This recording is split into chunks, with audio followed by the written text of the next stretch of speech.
His favorite, just 1-1 so far in Pro League, but has not played against a Zerg. So we're going to get to see his ZVZ here. Really, really important to note that he qualified for Code. That is no easy feat. He hasn't played his group yet, but getting to Code in itself is much harder than playing a best-of-1 in Pro League. That's all I can say. Oh, yes. I mean, you guys have seen videos. A bunch of people post videos of Code and all the different results and all the super, super good players that compete in that Code qualifier. So it is incredibly hard to get there. Here is Rogue, 7-4, got that gold arrow in the upward direction. Not the red one, but definitely on the upward swing. One of the better Zerg players here for JINAIR. By the way, speaking of Code, I know there was no coverage of the previous qualifiers. I actually plan, I'm thinking about this a lot, I plan to do a radio broadcast from the venue in the next one, and just walking around and telling you guys literally as they happen, on-the-fly updates with no video, because that would be too hard to actually do that, but radio. But that's a long ways off, as we're still in the middle of Code, and we're still in the middle of this very first Pro League match between KT Rolster, the winners of round 1, against JINAIR Green Wings, the winners of round 2. We're starting things off with a Zerg vs. Zerg on Habitation Station.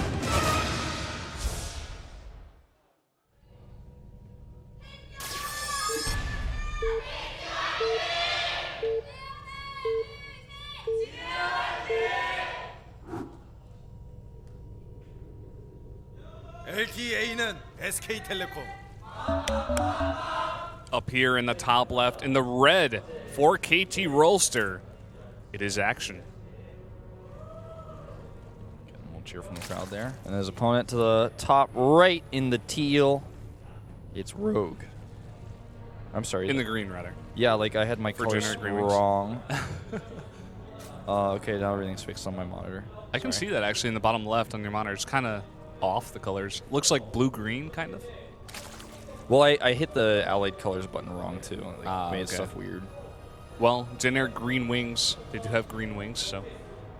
Yeah, as you might expect. Definitely are green. And KT, definitely a very red. I wonder if KT and SKT had like a dice roll to see, or like what is it called, a coin flip, to see who got the red color. Both those guys kind of wearing the red colors. Orange seems more SKT to me. Like if I had to look at the two, I'm like, which one should be orange? Then I think SKT. Well, SKT does have red and orange, so I guess that does make sense. Yeah. KT's just kind of red and white, I guess. Like KT's red is like the same exact red that you see the colors there on this map. So I feel like I would have also, I think, given it to KT, although they used to have uniforms that only had a little bit of red, and they always gave me kind of a blue feeling, but not like sad blue, but you know. Feeling kind of blue Christmas. Oh, the year without Santa Claus, man, always a dear place in my heart. I was thinking about the song by Elvis Presley, Blue Christmas. I love that song. Yeah, no, I do too, but I also think about the year without Santa Claus as Blue Christmas without you. You know, I love all those old Christmas movies. You know, Meisterburger. Yeah.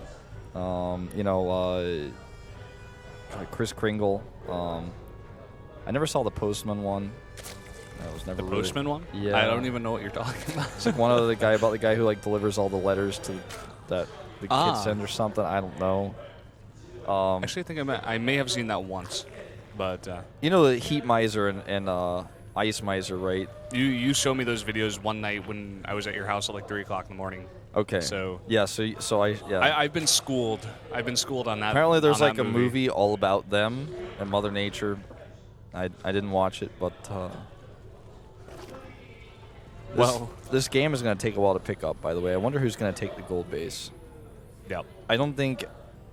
Actually, I don't think Rogue is going to do it. And I haven't watched enough action games in StarCraft 2 to be able to say one way or the other whether he is likely to do it.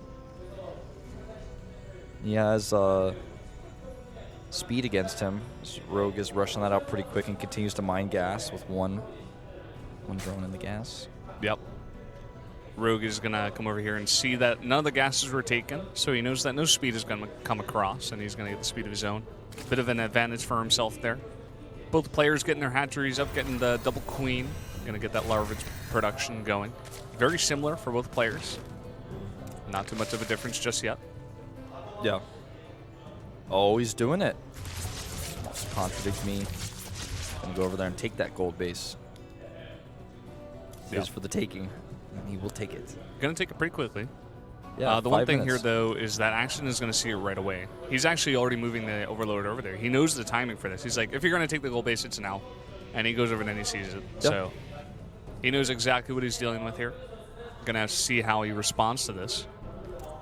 Well, he needs to punish it. We've seen already on this map, if you let the player who has the gold base have it for even a little bit of time, then he's just going to kill you with a roach attack later. And if you try to attack like after the base has already paid for itself, his roaches are going to be strong enough to defend. But I think it's actually kind of a, in my opinion on this map, it seems to be somewhat of an experience thing. The player who has more experience will take the gold base, and then the other player just does not quite necessarily always know how to respond to that. We've seen a lot of players just take this base and get away with it. This is a bit of a mistake here. No wall at the front for Rogue is going to have Action come in here with the Zergling and see everything. Fortunately for him, there's not much to see. I mean, he sees no lair. He sees gas is still being mined, of course. No second gas. I think I wanted to know, how many drones are there, and like, are you going into lair to like try to hold this with mutas or something? What are you doing? Yeah. Doesn't see a Roach Warren either. Gets put down after that Zergling is killed. Because I mean, what else can he have while he's trying to get that gold base up, right? It's gonna slow everything else that he does down.